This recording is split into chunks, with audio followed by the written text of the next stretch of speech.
You hear me? Is the mic on? Yeah? Okay. Shall we get started? So lots going on. Obviously, question of the day 9 was due this morning, and it'll be graded this afternoon. Obviously, I'm not going to give you the solution to question of day 9 because it's part of homework 1. So think of question of day 9 as a chance to run some of your code through the autograder for free, basically. Question of day 10 is out today after class. Same idea, it's just a piece of homework 1 that we'll run through the autograder for you on Monday, and you'll learn a point on a question of the day. My questions of the day are really just meant to get you to code a little bit every day. That's the whole point. They're not worth that many points. It just doesn't really contribute to your grade much. But it does contribute to what you learn.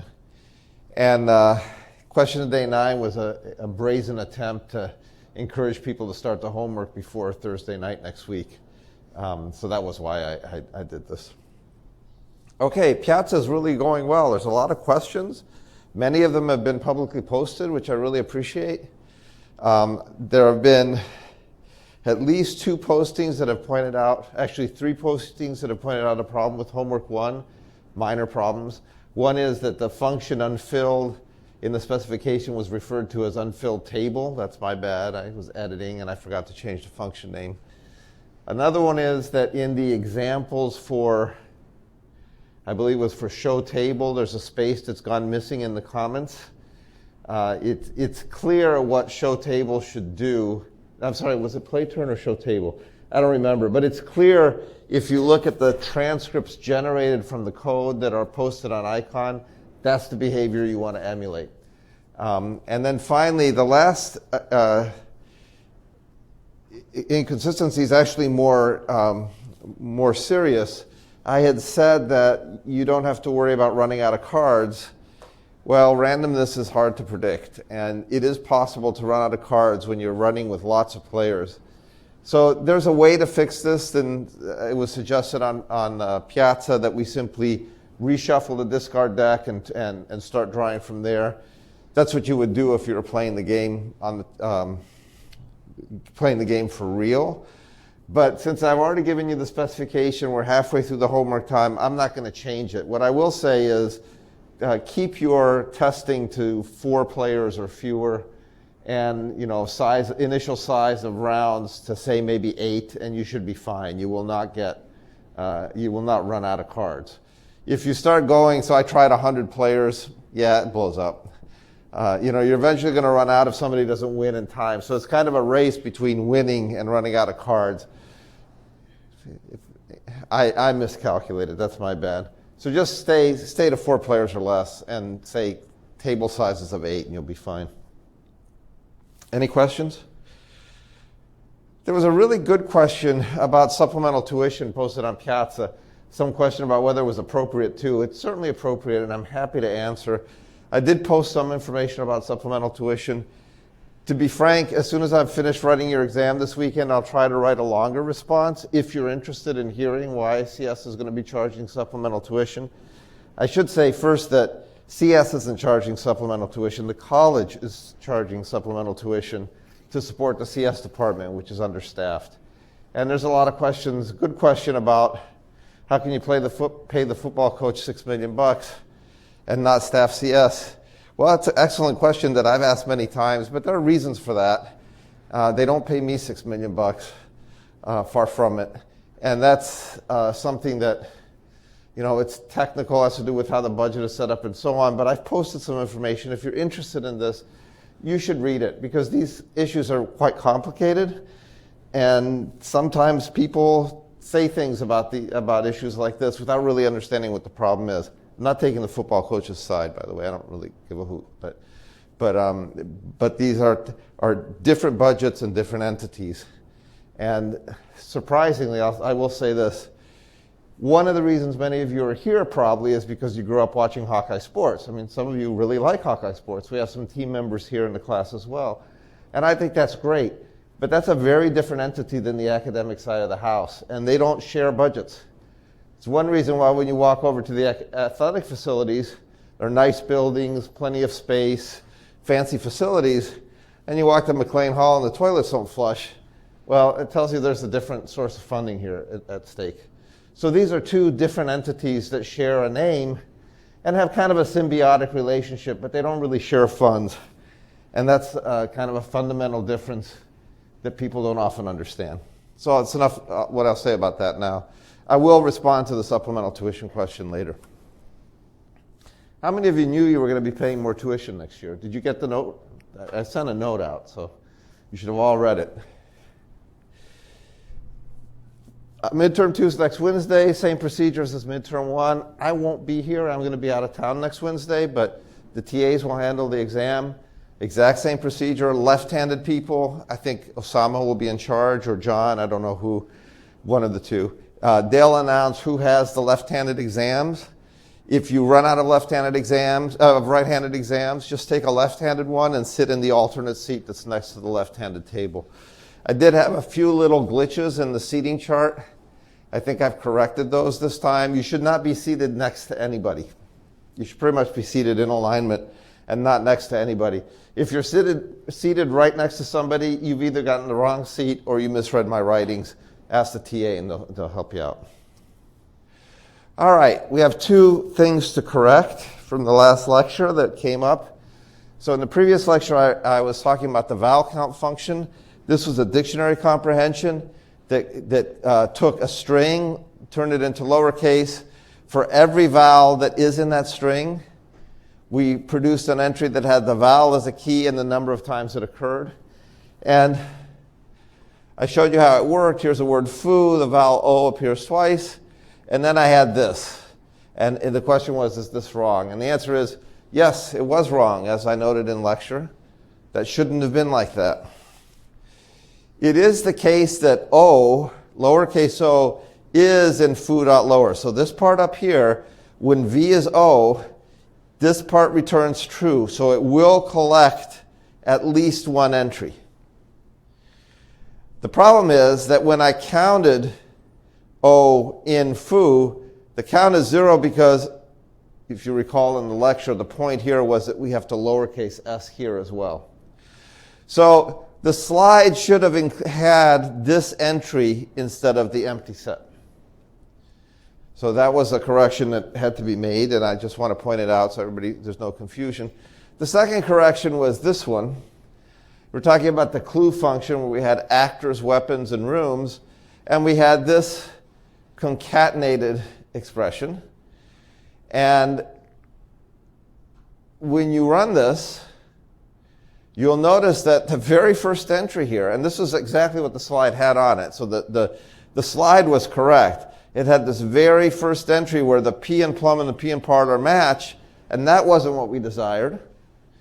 So I had shown the output correctly, but then I claimed that this chained inequality here was equivalent to A not equal to W0, W0 not equal to R0, and A0 not equal to R0.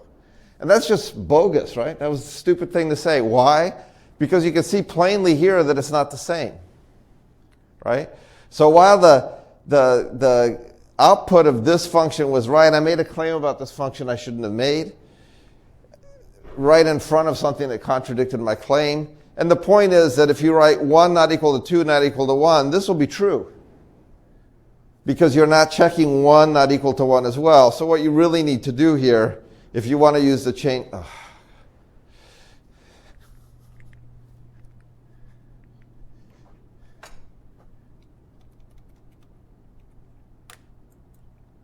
If you want to use the chained inequality, is you have to check A against W against R against A again, so you're making this comparison.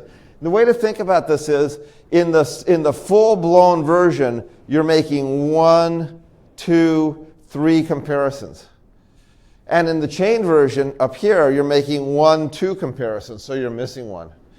So by doing it this way, you ensure the 3 comparisons, but it hardly seems more elegant, so you may as well just write it out with those inequalities. So that's my bad in the slide, although this function does in fact evaluate in a way that violates that constraint. So I apologize for the inconsistencies. Sometimes I rush through these and it's as surprising to me as it is to you. All right, so let's go back to recursive functions. Today we're going to talk about algorithmic analysis a little bit. We're going to use binary search as our example. You recall binary search is a recursive function. We had a helper function that is embedded inside the binary search definition. The definition of binary search is just there to return the invocation of the helper function. The helper function takes a low and high index, low and high, where low is the first index in that list, and high is the length of the list, so one beyond the last index. Finds the midpoint, which is low plus high divided by 2, so there's the midpoint. Checks to see if the midpoint value here is the value I'm looking for, x. And if it is, I return the index where it was found. If it's not that value, then the else case, there's a failure case that says, wow, if high and low, high minus low is less than or equal to 2, that means I'm down to a range of 1, and it isn't that element I'm looking for. So it must be that the element I'm looking for is not in this list. Remember, the list is sorted. So the list is in order, and if you get to where it should be and it's not there, you know with confidence it's not in the list at all. And so I return minus 1. Well, why minus 1? Because this function returns a value between 0 and length of L minus 1 on success. It tells me where that element is. But what happens if it's not in here? Should I just return false? And the answer is no. Because if I were to return false, you recall false's numeric interpretation is 0. I wouldn't be able to tell apart the case where it's not in the list from the case where it is in the list and just happens to be in the first position. So I have this kind of semantic overloading, which I can't have. So the specification for binary search is, in the event that it's not found in the list at all, return a number that can't be the index. Minus 1. Well, in Python, we interpret minus 1 as the last element, but minus 1 is not an index I should expect to get back. I expect to get back a positive index. Finally, if the value at the midpoint, the probe here, is less than the value I'm looking for, then basically I want to search again, but just on this part of the list. And otherwise, I want to search again, but just on this part of the list. So that's our binary search. If I run it, I'm going to set up a list that is arranged from 17 to 625 by 7. That way I don't know what numbers are in it, unless you calculate faster than I do. There's 87 elements in that list. Binary search for element 442 returns a minus 1 because, in fact, 442 minus 17 modulo 7 is not 0. But binary search 451, in fact, returns the value 62, which I can confirm by looking at the 62nd element of L, and I get back 451. So binary search is working the way I expect it to work. But the whole point behind binary search isn't just that it works, because I can do the same thing here just by scanning through the list looking for my element. The point about binary search is that we say it's very fast when compared to that sequential search. What does it mean? What does very fast mean? So this is kind of the first time we're going to step aside from coding for a minute, and we're going to talk about the quality of the algorithm you write. We've had some discussion about the quality of the code you write, whether it's concise, whether it's elegant, whether it's clean.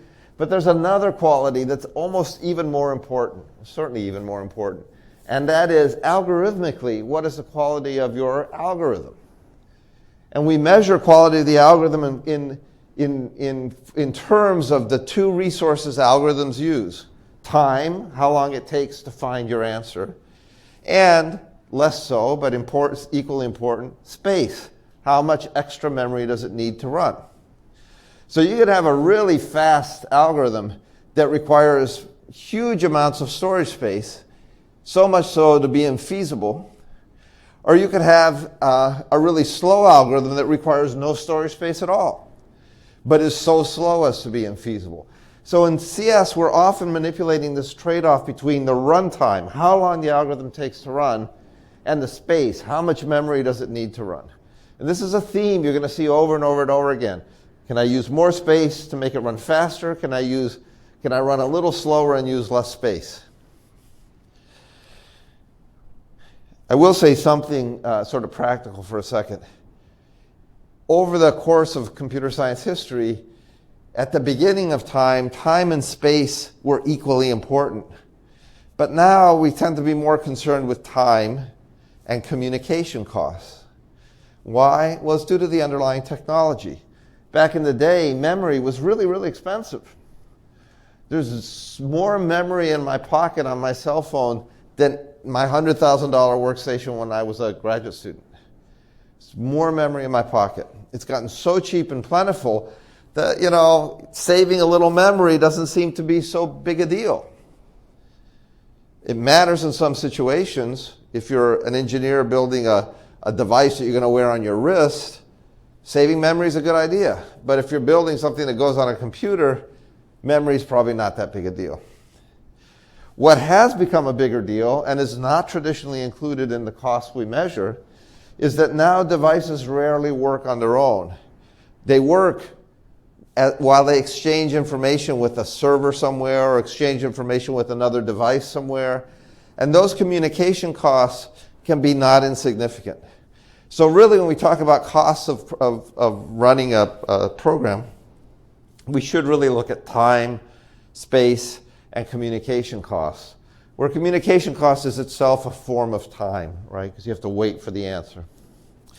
But let's focus on the traditional measure of time, which is algorithmic runtime, and let's see what we know, what it means to be very fast. So one way we could do this is we could implement binary search, which we just have done, and sequential search, which I haven't done, but I will in a second. It's very straightforward. I could implement them both. I could come up with some test problems. I could run both of them and see which one is faster. The problem is that approach depends on a bunch of things. It depends on the quality of the implementation. If I write a really good binary search and a really crappy sequential search, that'll skew my comparison. So that's a problem. The second thing is the language that I use. If I run one in one language that compiles to very tight, good machine language, and the other one in a really bad language with a crappy compiler or worse, an interpreter, then it's not a fair comparison anymore either. Finally, the machine that I run on will matter. If I'm testing one on my cell phone and the other one on my desktop machine with huge amounts of storage and a big processor, that's not fair either. And finally, exactly which data I'm going to test it on matters too. There are some data points, some inputs that might be very fast for sequential search, but very slow for binary search, or vice versa. So all these features make it hard to judge which of these approaches is faster after I implement them. What I'd really like to have is a way of judging fast that's independent of the implementation quality, the language of implementation, the size or quality of the machine I run it on, and also the test data set. So I want to be able to test over all data points, and I want to do it in a way that doesn't require me actually to implement the code. Remember in the first day I showed you the process from problem specification, the design process to the algorithm, the implementation process to the program, and then compilation or interpretation process to machine code. I told you CS is all of this. The key is that here we don't want to make the speed comparison at the machine level. We want to make it up the stack there at the higher level, at the algorithmic design level. And we can do that. So there's this technique called worst case analysis, which is really sort of a back of the envelope, very quick and dirty way of talking about an algorithm without actually implementing it. By back of the envelope, I mean it's very informal. So math majors are generally unhappy with worst case analysis because math majors love to be able to say, I write this down, I know it's true, let me tell you exactly what it means. Worst case analysis is a little bit more, it's a little more Italian, right? We're not always precise. So it's a little vaguer, but still useful. So what it does is it relates the expected runtime of an algorithm with the size of the input you give it. And this is important because the thing about worst case analysis is it's not asking the question, how fast is this code on this input? It's asking the question, for a collection of inputs, lists of any size, how does the speed of the algorithm scale with the size of the input? It's asking how it changes, not how fast it is in absolute, but does it grow with the length of time? So for example, I'll give you a stupid example. When this class had 40 students in it, which wasn't that long ago, it was a lot faster to grade exams than it is today. 200 students, last year 300 students, that's a lot. It takes a lot longer to grade exams. It stands to reason, right? There's 300 of you. When there's 40, you can zip through them. When there's 300 and you've done the first 40, you're not even halfway. So it's the rate of growth depending on the size of the input that matters to us, not the absolute amount of time. How much slower is it if there are twice as many inputs? How much faster is it if there's a tenth as many inputs? Is it 10 times faster or is it different? That's the kind of qualitative distinction we want to make. Excuse me. So we're going to ignore the constant factors, how much, amortized time it takes anyway to run this, and only look at structural differences in the runtime. That is to say, I'd like to say that my sequential search algorithm takes what's called linear time. Linear time means the amount of time to run the algorithm grows with the size of the input in a proportional way. My grading example is a linear time problem. Why? Because with 200 students, it's very likely that it will take me twice as long to grade the exam as for 100 students. So 100 students takes me X amount of time, 200 students, 2X amount of time. It won't take me 10X amount of time to grade 200 students. It'll take me 2. So if on average, in the case of sequential search, recall that I have the list, and I'm going to start here and I'm going to start looking through the list to see if I can find my element. And because the list is sorted, as I go down the list, when I find the element, I'm done because I know where it is. If I get to the point where the element should be and it's not there, I can stop early because it's not there. But in the very worst case, if the element I'm looking for is very large, I might have to look at every element in the list to either find it or determine it's not there. So on average,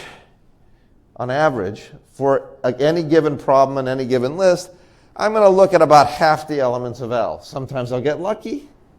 Sometimes I won't be lucky. But I'll be lucky and not lucky in about equal amounts of times, equal proportion.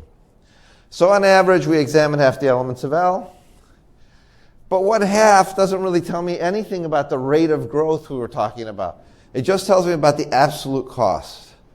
So grading 100 students, grading 200 students, even if I'm, instead of grading, looking for the best paper out of 100 papers, and I have to go through half of them on average, when I have 200 papers, I still have to go through half of them.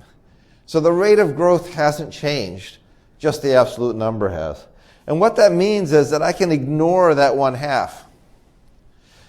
And when I ignore constant factors like 1/2, we need a way of writing down what it means to be proportional to the length, to the size of the input. And to do that, we use a special notation. It's a little algebra. And the notation is called order of, and it's written this way. This says, when I see something like this, it tells me it's applied to an algorithm. It tells me that the algorithm is distinguished as order n.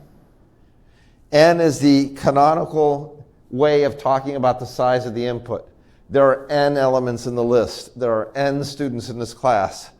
You recall when we did the matching problem the very first day, I said you take n men and n women. Size of the problem. Order n means that the solution time grows proportional to the number of inputs. As n gets bigger, the solution time gets proportionally bigger as well. So there's a whole set of these order n kinds of expressions that have a dominating effect. In other words, order n is less than order n squared, for example.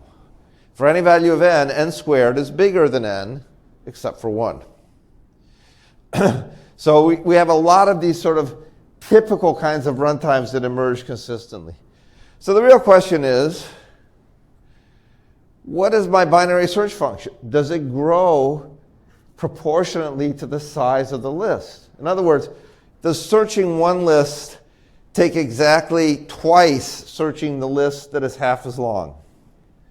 And the answer here is interesting. The answer is no. Remember I told you binary search was fast. It's actually faster. When you get bigger, it actually doesn't grow as fast as when it's smaller. So let's talk about it for a second. Remember I talked about binary search a little bit like taking a phone book, opening it in half, and deciding which half your target was in? Remember we talked about that? So every time through this recursive iteration here, every time I call myself, the size of my list goes from this big to half as big. And then it goes to half as big as that, half as big as that. Every time I call myself, every recursive step, the list you can really see here is shorter. It's half as long. Does everybody see that? Every recursive step, the input gets to be half as big. It's cut in half. So let me ask you a question. If I give you a collection of n items, how many times can you cut it in half and throw half away before you only have one item left? How many times can I take the students in the class, fail half of you, and then do it again, fail the other half of what's left, until there's only one student left? That's not the way I grade. But how many times would that be? How many exams would it take if every exam failed half the class? Any idea? Math majors? Yes? Very good. It's log to the base 2 of n. So logarithms, you know, are inverses of exponents. This is all the algebra you're ever going to need to know in CS. I swear to you. Well, maybe not, but pretty darn close. Logarithms are really important, and exponents are really important. So if you take a collection of 200, divide it in half, you get 100. Then 50, 25, 12, because we're doing integer division, 6, 3, 1. If you look at that number of times you chop it down, it's logarithmically related to the size. Let's do it for a power of 2. 1024 is 2 to the 10th. Hope I got that right. Well, let's find out. 1024 divided by 2 is 512. Divide that by 2 is 256. Divide that by 2 is 128. Divided by 2 is 64. 32, 16, 8, 4, 2, 1. So 1024 can be divided in half 10 times until you get a size of 1. So the log to the base 2 of 1024 is 10, just like 2 to the 10th is exactly 10 to the 24th. So you see, exponent, logarithm are inversely related. They're inverses. So how fast is binary search? We exclude a half of the remaining elements at every step. Throw away half the class. It continues to divide L in half until it either finds the target or isolates a location where the target would be found. Now, when it finds the target early, we don't worry about that because we're interested in the worst case behavior. It's worst case analysis. The worst case behavior here, where I do the most work, is when I keep dividing until I get to 1 and find out it's not there. So we're going to sort of ignore this part and worry about isolating the location. How many times can I interdivide n by 2? The answer is this, or simply log n. Interesting thing about logs is log to the base anything of something can be converted to log to the base something else of that something by a constant multiplication. So there's a constant to apply. And since we're ignoring constants, the only logarithm we care about is log to the base 2. It's in general true for computer scientists because we live in a binary world. So almost everything we do has to do with representation in terms of 2 or computation in terms of 2. So that's when you see a log in CS, it's always log base 2. So binary search takes time proportional to the logarithm of n, whereas sequential search takes time proportional to n. And the logarithm of n is much smaller than n. How do we know that? Well, 1024 is n. The log of 1024 base 2 is 10. So it's 10 times faster. If we use a million, order of a million, the log of a million is 20. So if I'm searching a list of a million people, and I do it with binary search, it only takes me 20 probes. For sequential search, it takes me a million probes. So you can see that the advantage of logarithms, the logarithmic time, is greater as the problem gets bigger. So the whole point of worst case analysis is assume you're doing the most possible work and assume the inputs are going to grow ginormously. Which algorithm is going to be faster? Now this is just a little taste. We're going to do more of this later, not right now. But I want you to what I want you to take away from this is that we can do some analysis of our algorithm before we implement it to see if this particular algorithm is better than a competing algorithm that does the same thing. That's really today's takeaway. So let's see if this little analysis here that suggests that binary search is much faster than sequential search, let's see if that's true in practice. So I'm going to import from Python a function called time that unfortunately comes from a library called time. So if I want to use this function, I would normally say time.time is the function name. But because I use this import form here, time will just be in my current package. So I have a function called time, which I can see I'm using here and here and here. So let's see what this looks like. So I've taken my sequential search algorithm. I don't know if I've shown you this before. It takes a list L and an item I'm looking for, and I start I at 0, and while I is less than the length of L, and the length and the value stored at Li is less than or equal to X, I'm going to continue looping. So I'm going to start scanning. I'm going to continue scanning until I pass the location where my mystery element X should reside. Remember, the list is sorted, so at some point you've gone too far and you can just quit because it's not there. If I find X at location I, I'm going to return I as my value. If I don't find it, I'm just going to add 1 to I and keep looping. So I'm just going to look at the next one. Does everybody understand the gist of the sequential search? Just keep looking. You either find it or you go beyond where it belongs and you can quit. Now in the case I find it, instead of returning just I, I'm going to return a tuple, which is the current time, that's what the time function returns, minus the start, which you can see at the beginning I stored the time at start. So this second value in the tuple is how much time has elapsed in my search. In the event I get through the whole while loop without finding the element, I'm simply going to return -1 with time minus start. When do I get out of the while loop? I get out of the while loop either when I've run out of lists to look at or I've exceeded the location where X would have been found.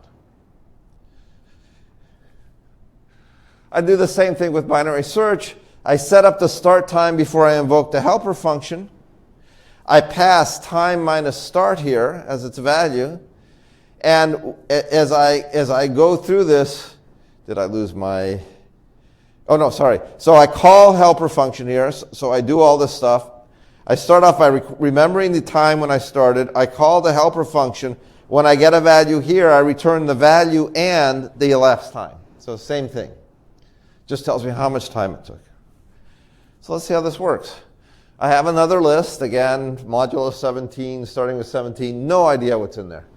I've made the list a little bit bigger. That's 10 million elements.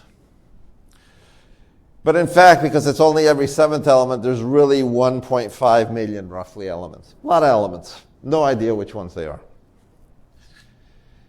I can do a sequential search for 352, and I find out that 352 is not in the list, and it takes 2.2 times 10 to the minus 5th seconds to find out.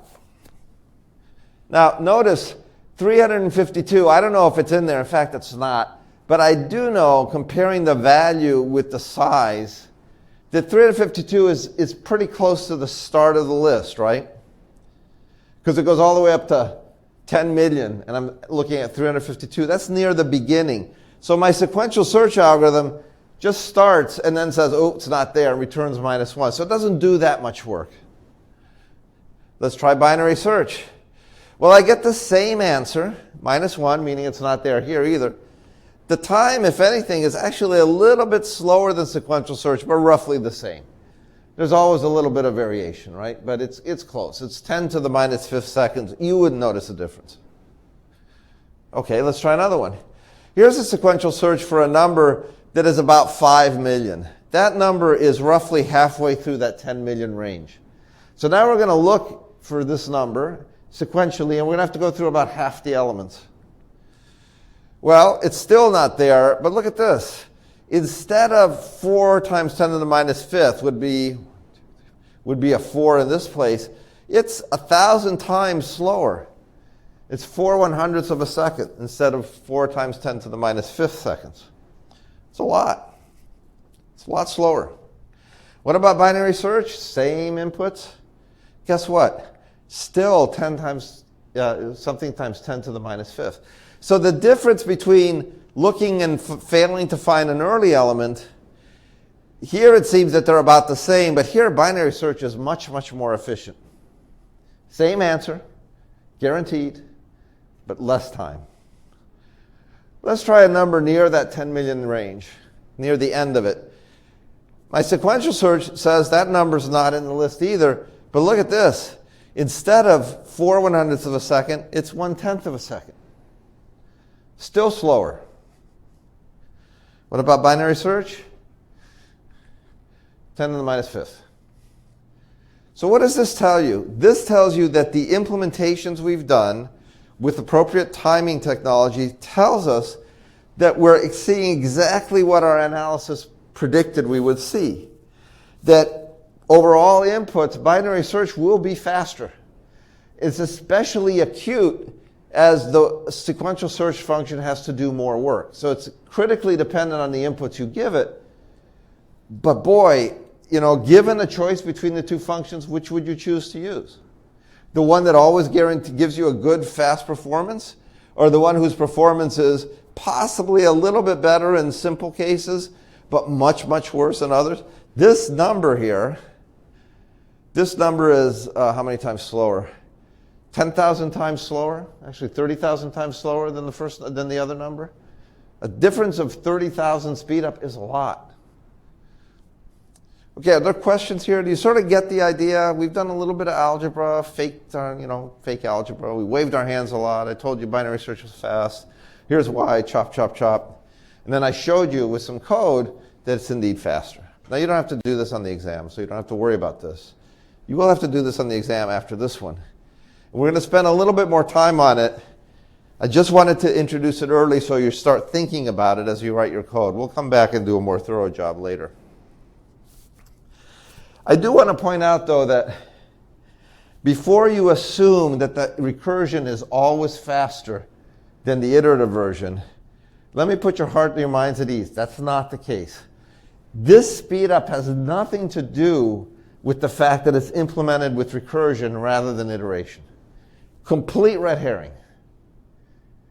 It's the algorithmic difference, not the implementation difference that matters. Let me show you why. I can actually implement binary search without recursion. This is that implementation. Let's see how I did it. It looks a lot like the other binary search, but you'll notice there's no recursive steps here. No recursive call at all. Instead, I start with low at 0 and high at the length. I have a termination condition on my while. And you notice as you go through this, what I end up doing is I change low and high. So instead of, normally we see iteration where you have an integer that increments by 1. Here my integer starts with a wide range and gets half smaller every time. So the while loop is like one you haven't seen before because it's not incrementing an integer. It's manipulating a range and cutting it in half each time through. So every time through this loop is like a recursive call. And if I test this, there's my binary search, original binary search. The iterative version is actually slightly faster, but both 10 to the -5. And if I do this for a middle element, you'll see that they're still the same. And if I do it for a late element, still the same. So their behavior is not a feature of being recursive. It's an algorithmic difference. It's the fact that sort of in the abstract, I'm throwing away half of the range every time. Don't expect you to assimilate this, but I do want you to think about it a little bit. But we'll get back to this later. What I want to do now is I want to start what we'll do for the next week or so. I want to actually implement something on the order of homework 1. I'm tired of doing little functions. I want to do something more comprehensive. Help you see how to write code in a bigger context. Certainly, you can see homework 1 is an entirely different undertaking than the questions of the day and labs we've done up to now, where you say, write a function does this. Homework 1 involves a design that is larger, and we break it down into things that look like questions of the day. But the key issue is here, it's a whole different level of design. I want to do that with you on a different problem. And I've chosen a problem that one of my colleagues suggested for this class years ago, and I always thought, what a great problem. I love word games. How many word game fans here? A few? Okay, good. I absolutely adore word games. This is one of the original word games. It's invented by Lewis Carroll. Anybody know who that is? He wrote a book. Anybody? Come on. Oh, go ahead. Absolutely, Alice in Wonderland. Thank God. What's a liberal arts college? You guys got to know this. So Lewis Carroll wrote Alice in Wonderland, which was political allegory at the time. And he invented this game. Now, this is 1877. They didn't have TV. They didn't have internet. They didn't have cell phones. So people would have dinner, and they would play board games, or better, word games. It's a different era. 23 years before my grandmother was born. So, a long time ago. Actually, Italy became a country in 1870. You can look it up. That's when Rome capitulated. If you look up, I'm going to diverge here. If you look up the siege of Rome, when the Papal States gave up their secular authority and Rome became the capital of Italy, you will find that the defining moment was the breach of Porta Pia, one of the doors in the wall. Rome's a walled city. The cannons blew a hole in it. The Italian troops rushed in. The Pope ran away, and Italy was united. So here's the kicker. The artillery captain who ordered the barrage on the walls of Rome was my great-grandfather. The reason that my great-grandfather was chosen to lead the siege, the artillery siege on the walls, is because he was the only Jewish artillery guy. The Pope said, I'm going to excommunicate anybody who attacks Rome. And he said, I'm okay with that. And so I like to take credit for the unification of Italy.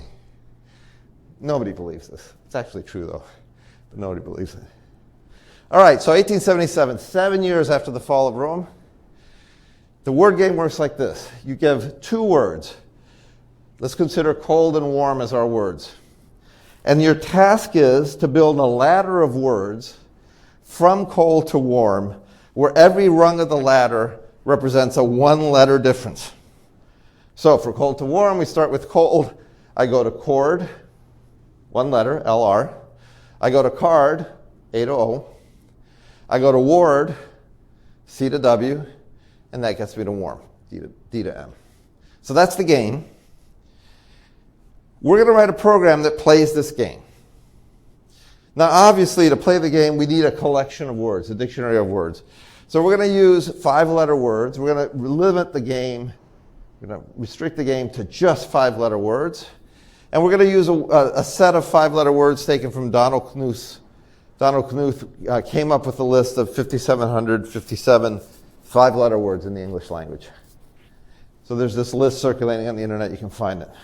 Which begs the question, who was Donald Knuth?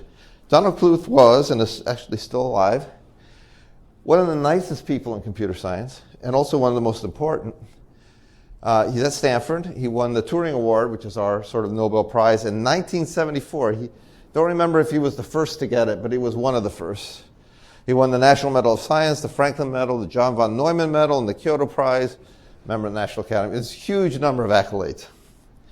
Donald Knuth is sort of the father of computer science as a discipline. Aside from Turing, whose award he won, he's kind of the father of computer science. So how are we going to build this game? Well, the way to think of this game is, I'm going to build a data structure, this giant thing. And that giant data structure is how I'm going to find solutions, word-to-word solutions that are legal. The data structure I'm going to build is called a word network or a word graph. So you've probably seen graphs in math class. If you're taking discrete math, you're going to see a lot of graphs. You're going to see graphs here as well. A graph is really a collection of nodes and links. If you've ever seen a picture of the internet, you know it's a network. It's like a graph. So the nodes are the entities. In this case, nodes will correspond to words in our dictionary. And the edges are connections between entities or links between entities. And here in our game, the edges will go from one word to another if and only if the words differ by exactly one letter. So you can sort of imagine this collection of 5,757 words. Imagine them laid out on a screen or something. And between ward and warm, there's an edge. But there is no edge between ward and cold because they differ by more than one letter. Everybody has this image in mind. You can see it. So in essence, the word game reduces to start on one node and find a path across the edges that gets you to the final node. If you can find that path, you just read off the names of the nodes along the path and you get the word ladder. So how do we do this in code? So what we're going to do is we'll start from the first words node and search the graph until we find the second one. And we're going to do this actually twice. We're going to implement it twice. Once we're going to use lists as our fundamental representation. And once we're going to use dictionaries as our fundamental representation. Why are we doing it twice? Well, one reason, it's good practice. And the second reason, as some of you have probably sussed out, is that these two approaches have significantly different algorithmic runtimes. In other words, when we analyze them, we're going to say, well, the dictionary one or the list one is so much faster. And here's why. So that's why we're doing this twice. We're going to start, just a few minutes left. So we're going to start today. The fundamental function that we're going to start with is a function called rneighbors. This function is the core activity in our game is to take two words and figure out if they differ by one and only one letter. Now remember, we don't have to worry here about words that have 17 letters versus words that have 3 letters. Because why? Because we know every word in our game has 5 and 5 exactly letters. Period. Everything's 5. So you'll notice that in my implementation of rneighbors, I don't start by checking if the links are the same. I assume the links are the same because I'm dealing only with 5-letter words. First thing. My implementation choice here is to use a for loop. We can question this choice later. What I do is, and the reason I'm not using a comprehension is because, anybody? Why no comprehension? Go ahead. Bingo, you're not building any new structure that you care about. You just want to see if there's a difference of one exactly. So I'm going to use a for loop. I'm going to set my counter, the number of differences, to 0. And I'm going to let I range from 0 to the length of w1 minus 1 inclusive. So I'm going to let I take on successive integer indices into the word w1, and by extension w2 because they're the same length. And if the two words at the ith position are not the same, I'm going to add 1 to my counter. Otherwise, when I'm done with my loop, I'm going to return true if the count is exactly 1. Okay? Just count them.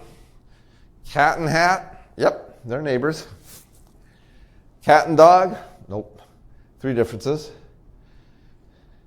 So you can get this kind of idea. It's really very simple. Now later we'll talk about refinements to this function, but for now this is good enough.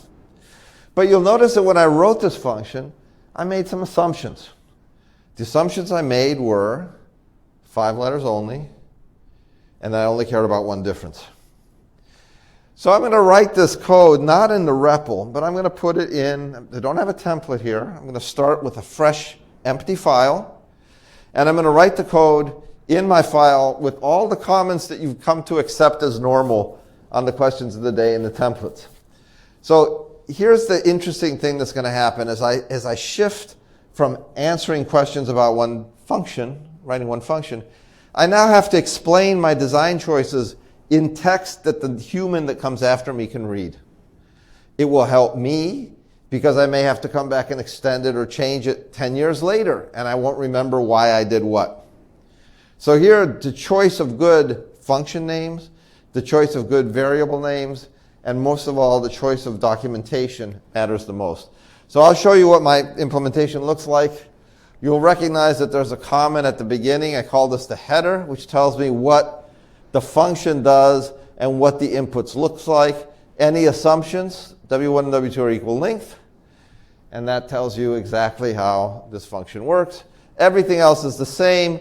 Two things that are different is, whoa, there's a comment embedded in my function here, and another comment down here, and there's a funny string right up here. So we're going to talk about those things.